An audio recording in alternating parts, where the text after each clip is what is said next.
भारताचा राजा, अखंड भारताचा, बर अफगाणिस्तान पासून म्यानमार पर्यंत संपूर्ण राज्याचा मालक धृतराष्ट्र होता. जेव्हा युद्ध सुरू झालं, फार गोड विषय बरं, अतिशय चांगला, युद्ध सुरू झालं त्यांचं, त्याच्या मनाला समाधान भेटेल राजाला.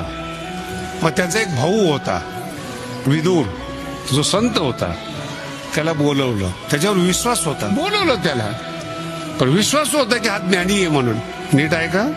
विश्वासू आहे पण हा ज्ञानी आहे. त्याला विचारलं, विदुरा, माझ्या मनाला समाधान नाहीये. राजा असून बोलतोय बरं का, तुमचं 1 एकर 2 एकर लांब ठेवा. राजा असून तो म्हणतो माझ्या मनाला समाधान नाहीये, तू काहीतरी सांग. मग विदुर ज्ञानाचा उपदेश करतो. समाधान होत नाही. नीट आहे का? समाधान होत नाही. तो तुझ्या बोलण्याने काही समाधान झालं नाही, तुझ्याकडे काही अजून शक्ती आहे का? ते म्हणे जगातले जे पहिले संत आहेत, जगातल्या पृथ्वी उत्पन्न झाल्यापासून जे पहिले संत आहेत, त्यांना मी बोलवू शकतो. बोलव म्हणे.